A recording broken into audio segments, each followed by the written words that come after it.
একটি কবিতা লেখা হবে। তার জন্য অপেক্ষার উত্তেজনা নিয়ে লক্ষ লক্ষ উন্মত্ত অধীর ব্যাকুল বিদ্রোহী শ্রোতা বসে আছে ভোর থেকে জনসমুদ্রের উদ্যান সৈকতে। কখন আসবে কবি? এই শিশু পার্ক সেদিন ছিল না। এই বৃক্ষে ফুলে শোভিত উদ্যান সেদিন ছিল না। এই তন্দ্রাচ্ছন্ন বিবর্ণ বিকেল সেদিন ছিল না। তাহলে কেমন ছিল সেদিনের সেই বিকেল বেলাটি? তাহলে কেমন ছিল শিশু পার্কে বেঞ্চে বৃক্ষে ফুলের বাগানে ঢেকে দেয়া এই ঢাকার হৃদয় মাঠখানি? জানি সেদিনের সব স্মৃতি মুছে দিতে হয়েছে উদ্ধত কালো হাত। তাই দেখি কবিহীন এই বিমুখ প্রান্তরে আজ কবির বিরুদ্ধে কবি, মাঠের বিরুদ্ধে মাঠ, বিকেলের বিরুদ্ধে বিকেল, উদ্যানের বিরুদ্ধে উদ্যান, মার্চের বিরুদ্ধে মার্চ। হে অনাগত শিশু, হে আগামী দিনের কবি, শিশু পার্কের রঙিন দোলনায় দোল খেতে খেতে তুমি একদিন সব জানতে পারবে। আমি তোমাদের কথা ভেবে লিখে রেখে যাচ্ছি সেই শ্রেষ্ঠ বিকেলের গল্প। সেদিন এই উদ্যানের রূপ ছিল ভিন্নতর।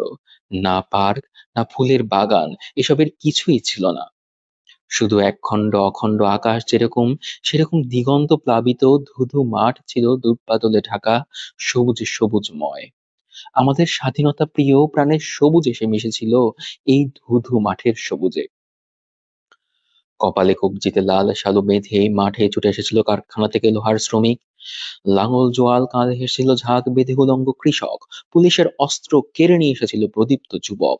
হাতের মুঠোয় মৃত্যু, চোখে স্বপ্ন নিশেছিল মধ্যবিত্ত, নিম্ন মধ্যবিত্ত, করুণে কেরানি, নারী, বৃদ্ধ, বেশ্যা, ভবঘুরে। আর তোমাদের মতো শিশু পাতাকুরানিরা দল বেঁধে একটি কবিতা পড়া হবে। তার জন্য কি ব্যাকুল প্রতীক্ষা মানুষের! কখন আসবে কবি, কখন আসবে কবি? শত বছরের শত সংগ্রাম শেষে রবীন্দ্রনাথের মতো দৃপ্ত পায়ে হেঁটে অতঃপর কবি এসে জনতার মঞ্চে দাঁড়ালেন। তখন পলকে দারুণ ঝলকে তরিতে উঠিল জল, হৃদয় লাগিল দোলা, জনসমুদ্রে জাগিল জোয়ার, সকল দুয়ার খোলা। কে রোধে তাহার বজ্র কণ্ঠবাণী? গণসূর্যের মঞ্চ কাঁপিয়ে কবি শোনালেন তার অমর কবিতাখানি। এবারের সংগ্রাম আমাদের মুক্তির সংগ্রাম, এবারের সংগ্রাম স্বাধীনতার সংগ্রাম।